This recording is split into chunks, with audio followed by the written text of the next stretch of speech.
and I really don't change my position very much.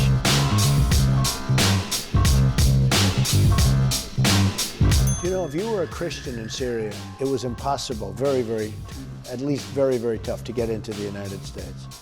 If you were a Muslim, you could come in. In 2016, almost as many Christian refugees were admitted as Muslims. The number one source of income into Mexico are Mexicans working here and sending the money back.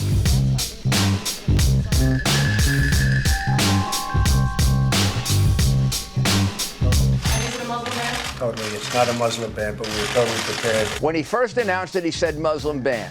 He called me up, he said, put a commission together, show me the right way to do it legally. We were totally prepared, it's working out very nicely. You see it at the airports, you see it all over, it's working out very nicely. You have an extreme vetting proposal that didn't get the vetting it should have had. And as a result, in the implementation, we've seen some problems. Well, he was a former naval officer. Having the chief strategist for the president in those meetings, who has a significant military background, to help guide what the president's final analysis is going to be is crucial. He doesn't have any real experience. He was in the Navy, but any real military experience in terms of policy, he doesn't have it. Did the White House expect that there would be such a profound reaction to the president's executive action here? Well, I think that what you're seeing is a small reaction from a small number of people that is outsized in the amount of coverage that it's getting.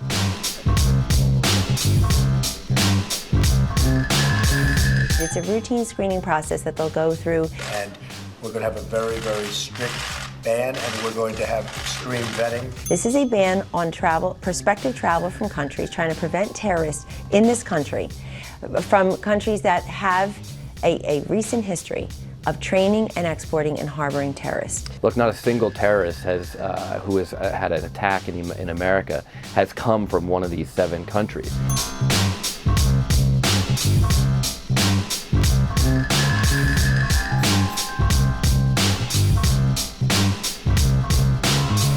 By and large, he's been praised for it. I think the president recognized the tremendous loss of life that came from the Holocaust.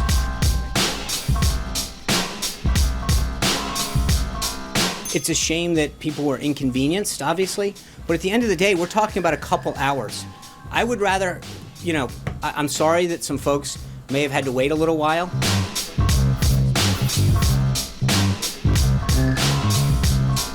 The makeup of the Principals Committee from 2017 is exactly as it was in both 2017 as it was in 2001. 100% identical, except we add the word also. The appointment of Mr. Bannon is something which is a radical departure from any National Security Council in history.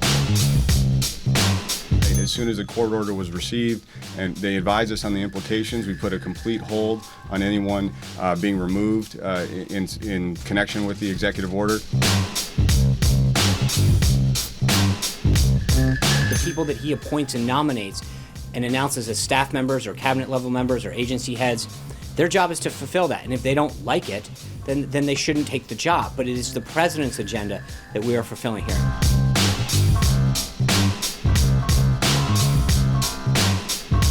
The president has done a tremendous amount through both what he has said and done, more importantly, to start to bring this country together. And his policies, frankly, are focused on keeping every American safe.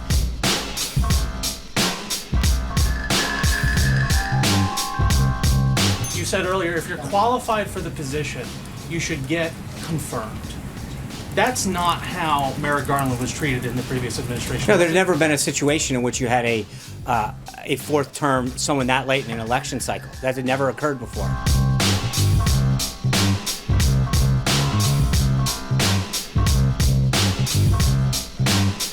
The president had a very cordial conversation with Prime Minister Turnbull, where they went through an extensive discussion of this deal. During this phone call between President Trump and Prime Minister Turnbull of Australia, the president relayed his concerns that he does not like this deal. I talked to one source last night who said there were staffers inside the White House whose faces were turning white because they were aghast at some of the details coming out of these phone conversations. President Obama said that they were going to take